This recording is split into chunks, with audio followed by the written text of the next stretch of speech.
ਬਹੁਤ ਵਾਰੀ ਗਵਰਨਰ, ਬਹੁਤ ਵਾਰੀ ਮੁੱਖ ਮੰਤਰੀ ਅੱਖ ਹੀ ਨਹੀਂ ਕਰਦੇ ਪੱਤਰਕਾਰਾਂ ਵੱਲ। ਜਦੋਂ ਜਿਹੜਾ ਟੇਢਾ ਸਵਾਲ ਪੁੱਛ ਰਿਹਾ ਹੋਵੇ ਉਹਦੇ ਵੱਲ ਵੇਖਦੇ ਤੱਕ ਨਹੀਂ। ਤੁਸੀਂ ਤਾਂ ਰੋਜ਼ ਫੇਸ ਕਰਦੇ ਹੋ। ਕਿੰਨੇ ਕੁ ਸਵਾਲਾਂ ਦੇ ਜਵਾਬ ਭਗਵੰਤ ਮਾਨ ਦੇ ਦਿੰਦੇ ਆ ਬਿਨਾਂ ਇੱਛਾ ਦੇ, ਕਿੰਨੇ ਕੁ ਸਵਾਲਾਂ ਦੇ ਜਵਾਬ ਗਵਰਨਰ ਵਰਗੇ ਉਹਦੇ ਤੇ ਬੈਠਾ ਬੰਦਾ ਜਿਹੜਾ ਦੇ। ਸੋ ਇਹ ਸਾਰੀਆਂ ਚੀਜ਼ਾਂ ਟਾਰਗੇਟਡ ਨੇ, ਫੋਕਸਡ ਨੇ, ਪਤਾ ਹੈ ਕਿ ਅਸੀਂ ਕਰਨਾ ਤੇ ਕੀਤੀਆਂ ਜਾ ਰਹੀਆਂ। ਹਾਂਜੀ ਭਾਸਕਰ ਸਾਹਿਬ। ਬੇਸਿਕਲੀ ਜਿਹੜੀ ਚੰਡੀਗੜ੍ਹ ਦੇ ਪ੍ਰਸ਼ਾਸਕ ਦੇ ਰੂਪ ਵਿੱਚ ਉਹਨਾਂ ਨੇ ਪ੍ਰੈਸ ਕਾਨਫਰੰਸ ਕੀਤੀ ਸੀ, ਜਦ ਪੱਤਰਕਾਰ ਨੇ ਸਵਾਲ ਭਗਵੰਤ ਸਿੰਘ ਮਾਨ ਉਹਨਾਂ ਦਾ ਪੁੱਛ ਲਿਆ, ਤੁਹਾਨੂੰ ਯਾਦ ਹੋਏਗਾ ਉਸ ਪ੍ਰੈਸ ਕਾਨਫਰੰਸ ਦੇ ਵਿੱਚ ਅਗਲਾ ਸਵਾਲ ਵੀ ਕਿਸੇ ਪੱਤਰਕਾਰ ਨੇ ਨਾਲ ਹੀ ਪੁੱਛ ਲਿਆ ਸੀ ਤੇ ਗਵਰਨਰ ਸਾਹਿਬ ਨੇ ਰੋਕਿਆ ਸੀ, ਨਹੀਂ ਪਹਿਲੇ ਮੈਨੂੰ ਇਹਨਾਂ ਦੇ ਸਵਾਲ ਦਾ ਜਵਾਬ ਦੇ ਲਓ। ਯਾਨੀ ਉਹਨਾਂ ਨੂੰ ਬੜਾ ਇੰਟਰਸਟ ਸੀਗਾ ਉਸ ਜਵਾਬ ਦੇਣ ਦੇ ਵਿੱਚ, ਔਰ ਉਹ ਦਿੱਤਾ ਵੀ। ਔਰ ਪੂਰੀ ਸੋਲਿਡ ਵੇਸਟ ਮੈਨੇਜਮੈਂਟ ਦੇ ਉੱਤੇ ਉਹ ਪ੍ਰੈਸ ਕਾਨਫਰੰਸ ਸੀਗੀ। ਉਹਦੇ ਉੱਤੇ ਮੈਂ ਤੇ ਕੋਈ ਖਬਰ ਪੜ੍ਹੀ ਨਹੀਂ, ਪਰ ਇਹ ਭਗਵੰਤ ਮਾਨ ਸਰਕਾਰ ਦੇ ਨਾਲ ਜਾਂ ਮੁੱਖ ਮੰਤਰੀ ਨਾਲ ਜਿਹੜਾ ਤਕਰਾਰ ਚੱਲ ਰਿਹਾ ਉਹਦੀ ਖਬਰਾਂ ਅੱਜ ਪੂਰੀ ਵੱਡੇ ਤੌਰ ਤੇ ਅਖਬਾਰਾਂ ਦੇ ਵਿੱਚ ਛਪੀਆਂ ਹੋਈਆਂ। ਹੁਣ ਗਵਰਨਰ ਤੇ ਇਲੈਕਟਿਡ ਗਵਰਨਮੈਂਟ ਦੀ ਜਿਹੜੀ ਰਿਲੇਸ਼ਨਸ਼ਿਪ ਨੂੰ ਅਗਰ ਸਮਝਣਾ ਹੋਏ, ਆਜ਼ਾਦੀ ਤੋਂ ਬਾਅਦ ਗਵਰਨਰ ਦੀ ਪੋਸਟ ਹੋਣੀ ਚਾਹੀਦੀ ਹੈ ਨਹੀਂ ਹੋਣੀ ਚਾਹੀਦੀ ਹੈ, ਇਹਦੇ ਉੱਤੇ ਡਿਬੇਟ ਹੋਈ ਸੀ। ਫਿਰ ਗਵਰਨਰ ਇਲੈਕਟਿਡ ਹੋਣਾ ਚਾਹੀਦਾ ਹੈ ਜਾਂ ਸਿਲੈਕਟਿਡ ਹੋਣਾ ਚਾਹੀਦਾ ਹੈ, ਇਹਦੇ ਉੱਤੇ ਵੀ ਡਿਬੇਟ ਹੋਈ।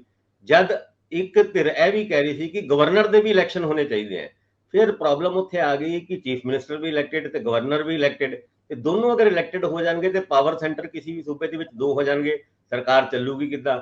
ਇਹਦੇ ਉੱਤੇ ਵੀ ਬਹਿਸ ਹੋਈ। ਫਿਰ ਬਾਅਦ ਚੋਂ ਡਿਸਾਈਡ ਹੋਇਆ ਕਿ ਗਵਰਨਰ ਦੀ ਪਾਵਰਸ ਨੂੰ, ਗਵਰਨਰ ਦੇ ਰਾਈਟਸ ਨੂੰ, ਗਵਰਨਰ ਦੀ ਫੰਕਸ਼ਨਿੰਗ ਨੂੰ ਇੱਕ ਵੈਲ ਤਰੀਕੇ ਨਾਲ ਡਿਫਾਈਨ ਕਰਕੇ ਰੱਖਿਆ ਜਾਏ, ਜਿਹਦੇ ਕਰਕੇ ਐਦਾਂ ਦਾ ਕੋਈ ਰਫੜ ਜਿਹੜਾ ਅੱਜ ਕੱਲ ਪੈ ਰਿਹਾ ਉਹ ਨਾ ਪਏ।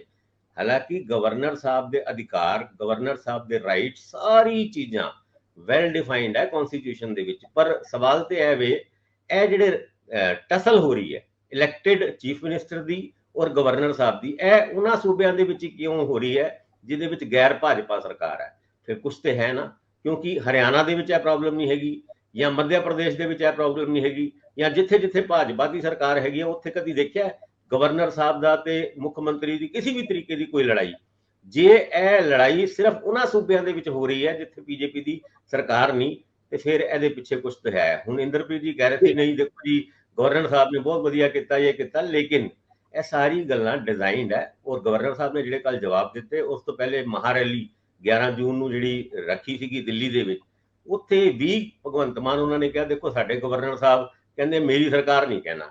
ਉਹਨਾਂ ਨੇ ਇੱਥੇ ਤੱਕ ਵੀ ਕਿਹਾ ਮੈਨੂੰ ਬਜਟ ਸੈਸ਼ਨ ਦੀ ਉਹਨਾਂ ਨੇ ਇਜਾਜ਼ਤ ਨਹੀਂ ਦਿੱਤੀ, ਜਦ ਮੈਂ ਸੁਪਰੀਮ ਕੋਰਟ ਗਿਆ ਤਾਂ ਉਸ ਤੋਂ ਬਾਅਦ ਜਾ ਕੇ ਮੈਨੂੰ ਇਜਾਜ਼ਤ ਮਿਲੀ। ਹੁਣ ਇਹਨਾਂ ਗੱਲਾਂ ਦਾ ਜਵਾਬ ਤੇ ਦੇਣਾ ਸੀਗਾ ਨਾ, ਪੁਰੋਹਿਤ ਸਾਹਿਬ ਨੂੰ ਤੇ ਕੱਲ ਦੇ ਦਿੱਤਾ।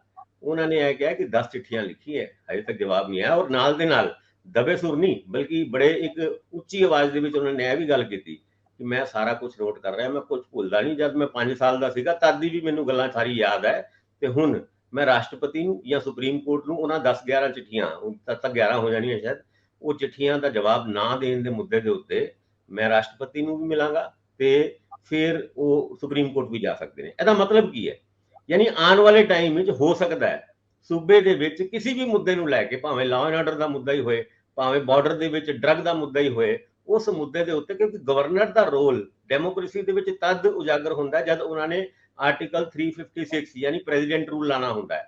ਉਹਦੇ ਵਿੱਚ ਗਵਰਨਰ ਇੱਕ ਰਿਪੋਰਟ ਭੇਜਦਾ ਹੈ ਕੇਂਦਰ ਸਰਕਾਰ ਨੂੰ, ਔਰ ਉਸ ਰਿਪੋਰਟ ਦੇ ਬੇਸ ਤੇ ਕੇਂਦਰ ਸਰਕਾਰ ਪ੍ਰੈਜ਼ੀਡੈਂਟ ਰੂਲ ਲਾਉਂਦੀ ਹੁੰਦੀ ਹੈ। ਉਸ ਤੋਂ ਪਹਿਲੇ ਗਵਰਨਰ ਦਾ ਬਹੁਤਾ ਰੋਲ ਕਦੀ ਕਿਸੇ ਸੂਬੇ ਦੇ ਵਿੱਚ ਦੇਖਿਆ ਨਹੀਂ ਗਿਆ, ਪਰ ਹਾਂ ਪੰਜਾਬ ਜਾਂ ਹੋਰ ਤਮਾਮ ਸੂਬੇ, ਉਹਨਾਂ ਦੇ ਵਿੱਚ ਹੁਣ governor versus elected chief minister ਦੀ ਲੜਾਈਆਂ ਤੇ ਚੱਲ ਰਹੀ ਹੈ। ਇਹ ਲੜਾਈ ਦਾ ਇੱਕ ਟੀਚਾ ਹੈਗਾ ਲੋਕਤੰਤਰ ਦੇ ਉੱਤੇ ਹੱਤਿਆ ਦੀ ਗੱਲ ਆਪੋਜੀਸ਼ਨ ਪਾਰਟੀਆਂ ਕਰ ਰਹੀਆਂ, ਔਰ ਉਹਦੇ ਵਿੱਚ ਇੱਕ ਮੇਜਰ ਮੁੱਦਾ ਇਹ ਵੇ। ਇੰਦਰਪ੍ਰੀਤ ਜੀ ਆਖਰੀ ਗੱਲ ਇਹਦੇ ਵਿੱਚ ਮੈਂ ਜ਼ਰੂਰ ਲੈਣੀ ਤੁਹਾਡੇ ਕੋਲੋਂ ਚਾਹੂੰਗਾ। ਭਾਸਕਰ ਸਾਹਿਬ ਨੇ ਕਿਹਾ ਕਿ ਉਹ ਕਹਿੰਦੇ ਵੀ ਮੈਂ ਰਾਸ਼ਟਰਪਤੀ ਜਾਂ ਸੁਪਰੀਮ ਕੋਰਟ ਕੋਲ ਜਾ ਸਕਦਾ। ਹੁਣ ਜੇਕਰ ਉਹਨਾਂ ਦੇ ਵੀ ਉੱਪਰਲੇ ਬੌਸ ਚਾਹਣਗੇ ਤਾਂ ਜਾਣਗੇ। ਵੈਸੇ ਮੈਂ ਇੱਕ ਸਿੰਪਲ ਜੀ ਗੱਲ ਨਾਲ ਗੱਲ ਨਿਬੇੜੂੰਗਾ ਵੀ ਆਮ ਕਨਸੋਆਂ ਤੇ ਅਫਵਾਹਾਂ ਹੁੰਦੀਆਂ ਨੇ ਜਿਹੜੀਆਂ ਇਹਨਾਂ ਘੇਰਿਆਂ 'ਚ ਘੁੰਮਦੀਆਂ ਨੇ, ਉਹਦੇ ਵਿੱਚ ਇਹ ਮੰਨਿਆ ਜਾਂਦਾ ਸੀ ਵੀ ਭਗਵੰਤ ਮਾਨ ਨੂੰ ਉਹ ਅਸਥਿਰ ਨਹੀਂ ਕਰਨਾ ਚਾਹੁੰਦੇ, ਭਗਵੰਤ ਮਾਨ ਸਾਹਿਬ ਨਾਲ ਉਹ ਨਰਮਗੋਸ਼ਾ ਰੱਖਦੇ ਆ। ਉਹਨਾਂ ਤੋਂ ਮਤਲਬ ਤੁਸੀਂ ਸਮਝਦੇ ਹੀ ਹੋ ਉੱਪਰ ਵਾਲੇ, ਕੇਂਦਰ ਵਾਲੇ। ਪਰ ਭਗਵੰਤ ਮਾਨ ਨੂੰ ਉਹ ਨਰਮਗੋਸ਼ਾ ਉਹ ਰੱਖਣਾ ਵਾਰਾ ਖਾਂਦਾ ਹੈ ਉਦੋਂ ਤੱਕ ਜਦੋਂ ਤੱਕ ਉਹਨਾਂ ਦੇ ਸੁਪਰੀਮੋ ਇਸ ਤਰ੍ਹਾਂ ਦੇ ਨਰਮਗੋਸ਼ੇ ਬਾਰੇ ਨਾ ਜਾਣਦੇ ਹੋਣ।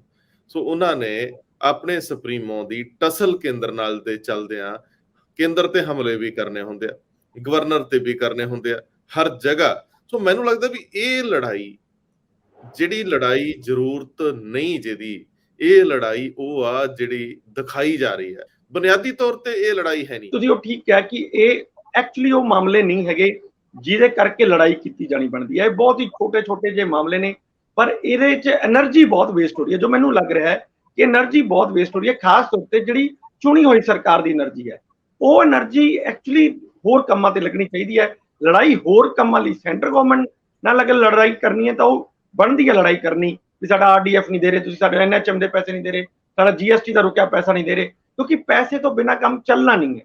ਜਿੱਥੇ ਸਾਡੀ ਐਕਚੁਅਲੀ ਲੜਾਈ ਹੈ, ਜਿੱਥੇ ਸਾਡੇ ਪ੍ਰੋਜੈਕਟ ਰੁਕ ਜਾਣਗੇ, ਡਿਵੈਲਪਮੈਂਟ ਰੁਕ ਜਾਏਗੀ, ਉੱਥੇ ਤਾਂ ਲੜਾਈ ਕਰਨੀ ਬਣਦੀ ਹੈ। ਪਰ ਇੱਥੇ ਵੀ ਚਿੱਠੀਆਂ ਦੇ ਜਵਾਬ ਨਹੀਂ ਦੇਣੇ ਜਾਂ ਚਿੱਠੀ ਤੁਹਾਨੂੰ ਚੁਣਨ ਦਾ ਅਧਿਕਾਰ ਨਹੀਂ, ਮੈਂ ਚੁਣਨਾ, ਇਸ ਤਰ੍ਹਾਂ ਦੀਆਂ ਲੜਾਈਆਂ 'ਚ ਮੈਨੂੰ ਲੱਗਦਾ ਕਿ ਥੋੜਾ ਜਿਹਾ એનર્ਜੀ ਜ਼ਿਆਦਾ ਵੇਸਟ ਹੋ ਰਹੀ ਹੈ। ਇਸ ਤੋਂ ਬਚਿਆ ਜਾਣਾ ਚਾਹੀਦਾ। ਸੋ ਇਹ ਚੀਜ਼ਾਂ ਸਾਨੂੰ ਕਿੰਨਾ ਨੁਕਸਾਨ ਪਹੁੰਚਾ ਰਹੀਆਂ ਨੇ?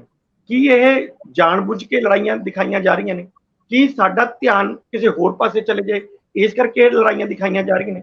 ਇਹ ਸਾਰੇ ਸਵਾਲ ਹਜੇ ਹੈਗੇ ਨੇ ਜਿਨ੍ਹਾਂ ਦੇ ਉੱਤਰ ਅਜੇ ਆਣੇ ਬਾਕੀ।